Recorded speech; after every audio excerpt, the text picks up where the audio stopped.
Welcome to Success in Medicine. I'm Dr. Samir Desai. How important is U.S. clinical experience for international medical graduates or IMGs seeking residency positions? Very important. Without it, many residency programs will not consider your application. Even at those programs which do not have a requirement for U.S. clinical experience, having U.S. clinical experience will put you at an advantage. When two applicants with similar credentials and qualifications are compared, programs will most certainly favor the applicant with U.S. medical experience. In addition, letters of recommendation are one of the top-ranked criteria used by residency programs in making interview decisions. Letters of recommendation from U.S. faculty members and physicians can significantly strengthen the residency application. To secure such letters, the IMG must work with that physician in a capacity that allows him or her to evaluate the IMG in the same way that they would evaluate a third or fourth year medical student in the U.S.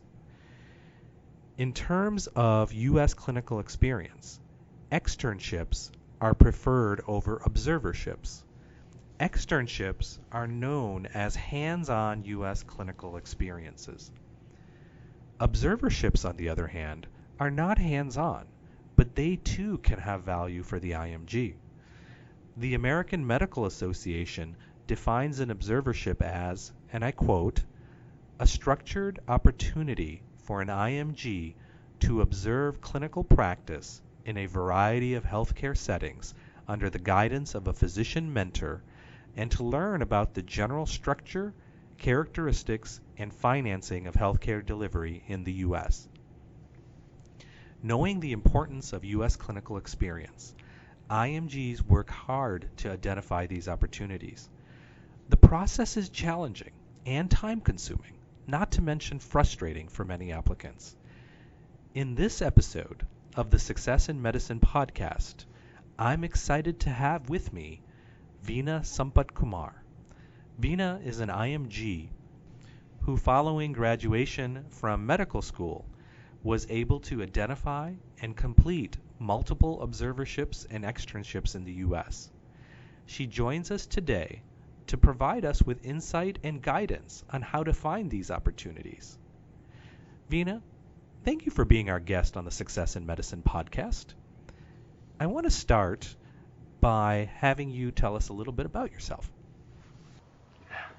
Very good morning, Dr. Desai. I'm very happy to join you with this podcast. A brief introduction about me. I'm basically from India and I went to the Caribbean to finish up my medical studies. And after 4 years of medical school, I moved back again to India and I was working for a year or so as an intern. And after I finished my work in India, I moved up to the United States and my journey for USMLE and getting into externships and rotations and residency process started.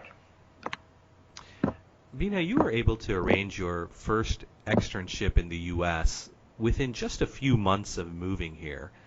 I know that our listeners would be very interested to know how you arranged the rotation so quickly. Can you tell us how it happened?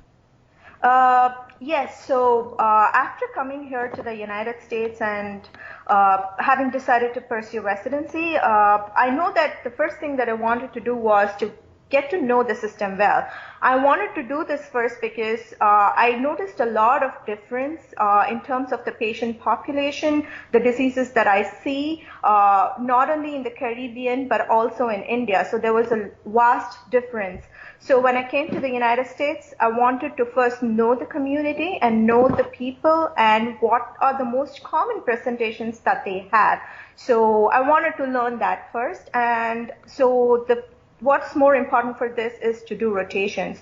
I started searching in Google and to know like how do I get into a rotation. And at the same time, I was also looking up into programs and what are they expecting out of IMGs. And most of them preferred externships. Externships give you hands-on experience and I wanted to start up with that first. So I did Googling and I got a list of companies that were actually organizing these externships for international graduates. graduates. So I spoke to each one of them. I had a list of questions made out for me, what I wanted, and I was looking up their responses and how they actually responded to my question, and did they answer my queries also effectively. And based on that, I was able to make a decision, and I chose my rotations from then on. Yeah. When you sign up with a company, you can ask for a single rotation or multiple rotations. You decided to start with a 1-month externship rather than commit to a longer period of time. Why did you feel that was important? This is very important for me because I was spending money for this externships. It is expensive, and it's not only expensive for me, I'm sure it's going to be expensive for all those who make a transition here to the United States. So for the money that I spent, I wanted to make sure that the experience that I get was worth it. And I wanted to make sure that my goals and aims and objectives were going to be satisfied, and I'm going to get what I want through those rotations. So I decided that I would pay for 1 month and start the rotation and see if I was promised whatever I had asked for was given through those rotations.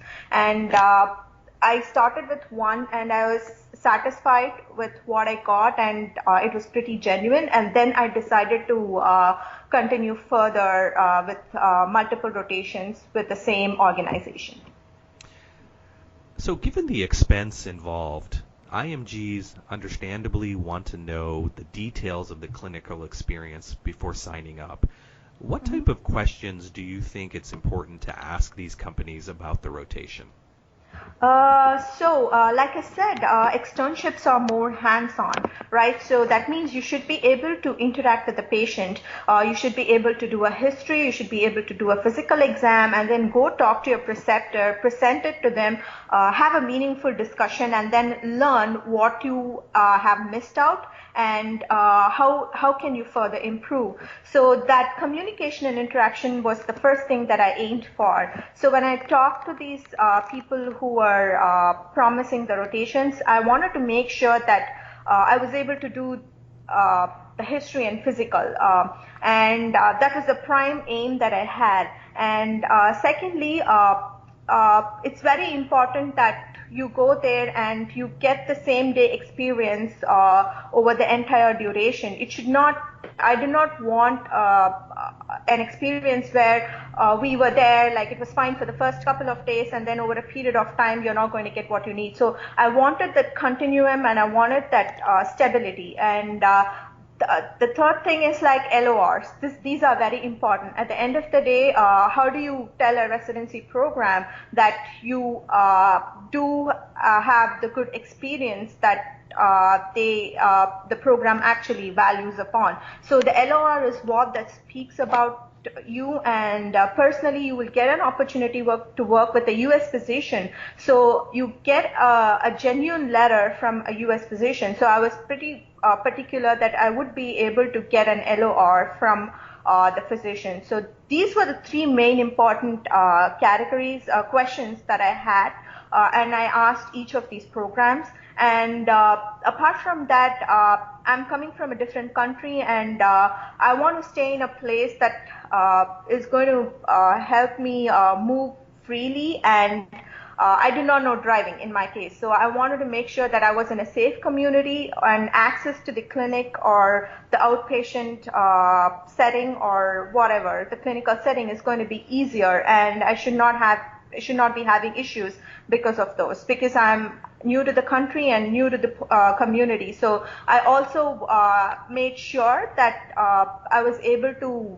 have transportations, or I could make quicker transition to my clinic every day when I had to leave. So these were very specific conditions that I had, and I wanted the companies to answer. And these are, I think, important questions that every IMG should ask before they start up with a rotation. Before you can do an externship or observership, you had to complete paperwork. Can you share with our listeners the documents and information that are required? Yes, so most of them, they ask for your CV because it gives you a general detail of where you did your medical education, your personal personal details, as well as your professional experience. Apart from that, some of them ask for your USMLE scores. It's not mandatory that you have completed all the steps, but if you have completed and you're willing to release whatever information you want about your USMLE, you can do that. And immunization records. These are very, very important. These are mandatory documents. So my suggestion would be is when the company asks you to provide immunization records, ask them what specific details do they want in the immunization record. There are a certain list of vaccination titers or proof of vaccinations that is required in the United States in order for somebody to do a rotation, and in order not to have breaks in your rotation, and that is very important to ask them what are the immunizations that are needed, and what are there any other specific requirements, like for example some of them may need a PPD for TB, or most of them may need a quantiferon test. So make sure that you ask these questions and you get a record before you submit it to them. Make sure you verify them, and you can submit, and you can have a list in your hand. And this is not only going to help just for one rotation, it's going to help you like wherever you move on. So make sure that you have this clear list with the immunizations, and definitely they need a copy of a diploma and as well as your transcript. So these are the major paperwork that is needed for all these rotations. You had such a good experience with your first externship that you decided to do a second externship, again, working with that same company. Now, these externships, both of which were very expensive, costing several $1,000s, but after that, you were able to arrange several more externships at a much lower cost. How did that happen, and what recommendations can you offer to IMGs looking for lower cost externship options? Yes, so like I said, I started with 1 month rotation, and because I was satisfied with the 1 month experience that I had with what these companies did for me, I continued my rotations with them. So I did another 1 month, and this 1 month was in a different setting where I was able to meet more IMGs and I was able to interact with them. So I think that provided me an opportunity to look out for further externships at a much lesser cost, because we are paying so much for the rotation. So it is very important to know that if there are other options available for us to do to gain similar experience at a much lower cost. So to achieve that, it's very important to develop a rapport with the peers that we have amongst us. So they were able to help me and guide me, and most of them had similar observership experience in the past. So they were able to give me like details of where they had been before and how they got to know and whom I can potentially contact for similar opportunities. So I was able to make my further externships possible at a much lower cost because of my communication with people around me. So I think it's very important to talk to people around us. So it's not only going to be a learning point for us, we can share information with them, and we can also spread our knowledge, what we have to them. So it's going to help us get good friends over a period of time. And that's a very important advice that I want to give to all IMGs. It's very important to communicate with people around us. Yes. Although you had a good experience with the clerkships you completed through the private company, some applicants have not been as satisfied. Can you tell us about any stories you've heard from your friends or colleagues? Yes. So in one particular rotation experience that I had, there was a new candidate, an international graduate, that's how I should put it, who came in, and she had paid through another company, and she was advised to go and start her rotation on that specific day at a particular time. So she came and she met the preceptor, but then it was quite shocking for her to know that the preceptor was not informed of her arrival, and he was not given any details about her. So I think this is very bad situation, because we have paid the companies, and we are believing them, and we think that we are going to go and start a rotation with the preceptor, and it's kind of quite embarrassing, like when we are there in front of other people and the preceptor says they haven't told me anything, and they haven't made proper prior arrangements. So even though the preceptor in this particular case was very nice, and he was somebody who wanted to teach students, so he was happy to accept her, but I think it's very important for us to make sure and confirm, like before we go and start a rotation, to ask these people that if they have actually let the preceptor know that we are coming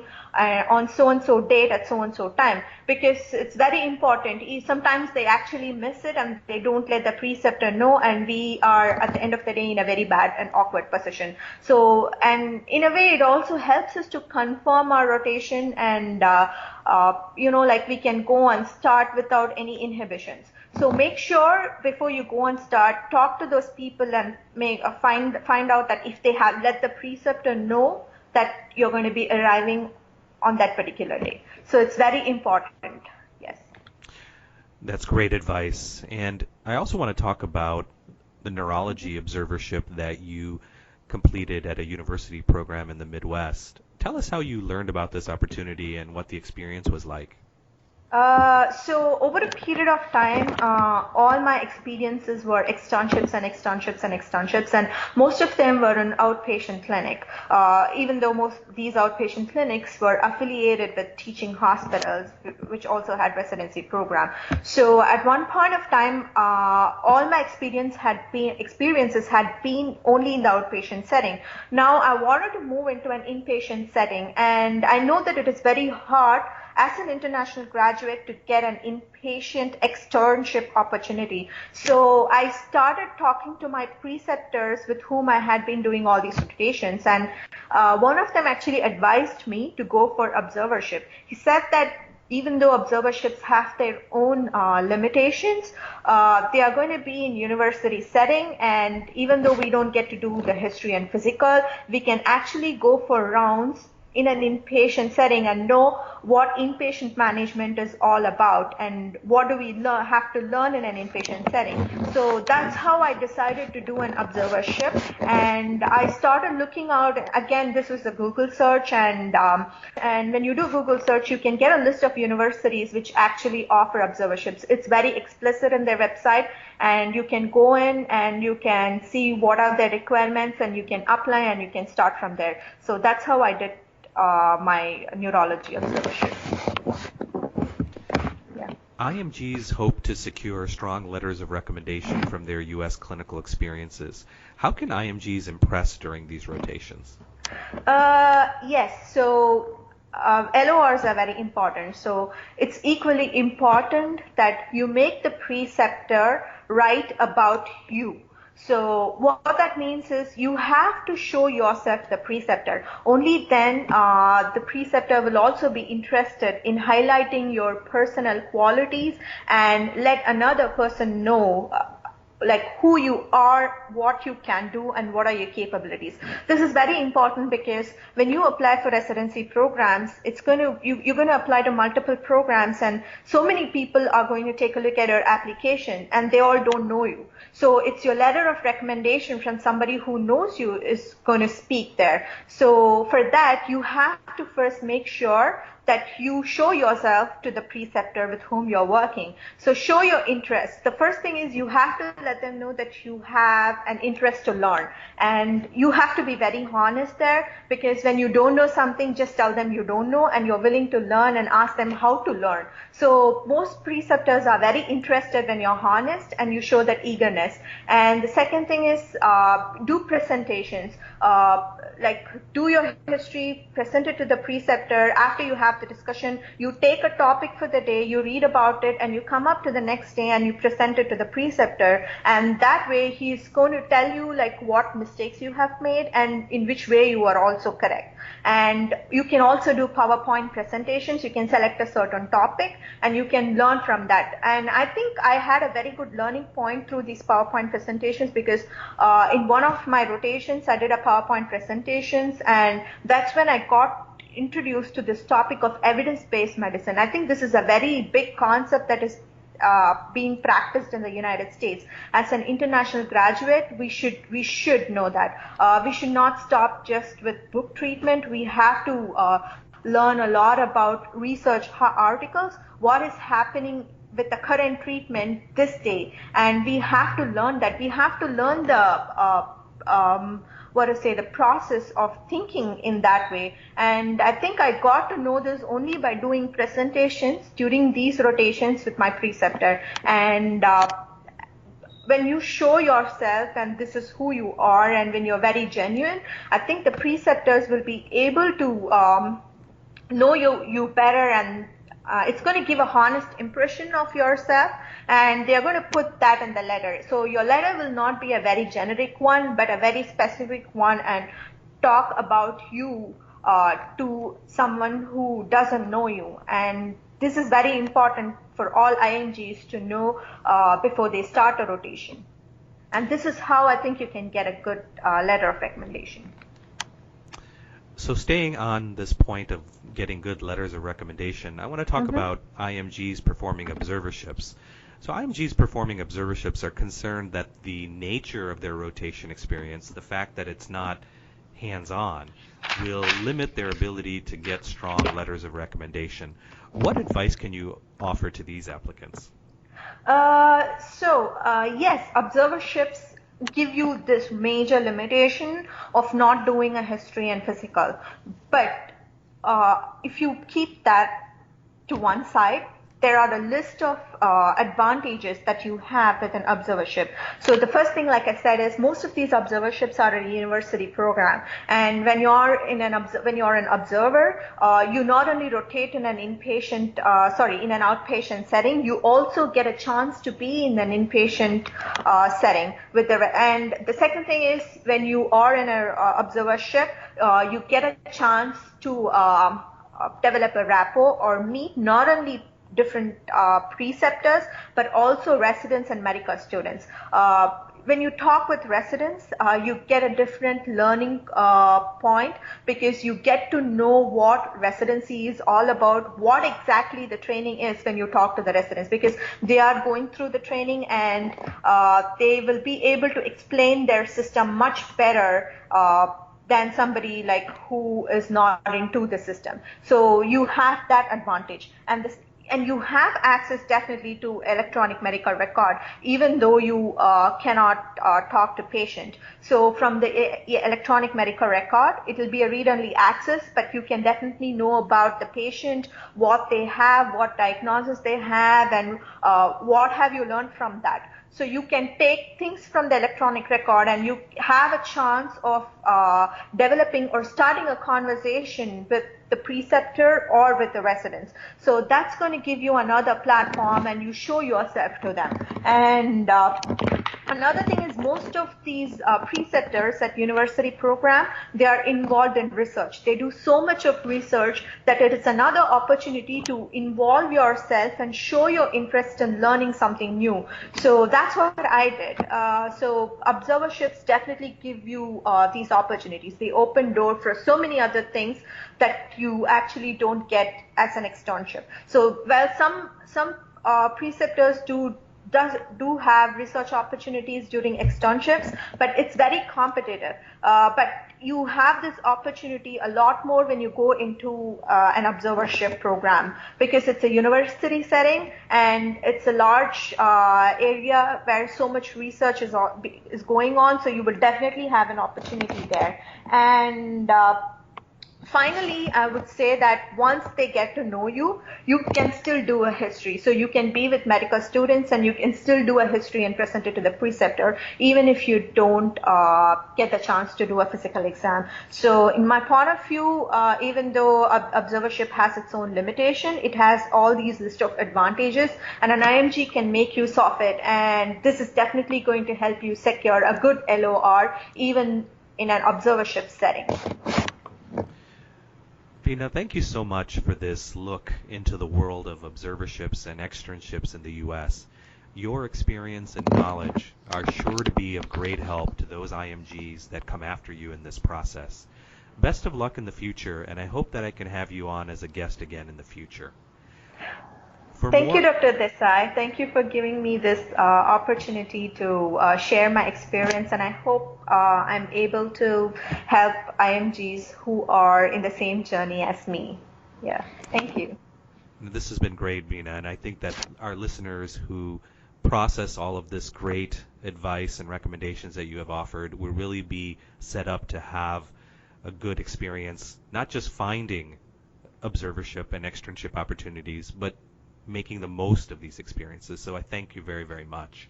For more information about finding observership and externship opportunities in the U.S., please visit the IMG section of our website, thesuccessfulmatch.com. There you'll find a listing of available observership and externship opportunities categorized by specialty. There are also lists for IMGs who are currently in medical school, as well as lists for IMGs who have graduated from medical school. If you're enjoying the content of these Success in Medicine podcasts, I would really appreciate it if you would take a moment and visit the iTunes page of our podcast where you can rate and review our podcast. I would really appreciate it. Thanks for joining us today. Until next time, I'm Dr. Samir Desai.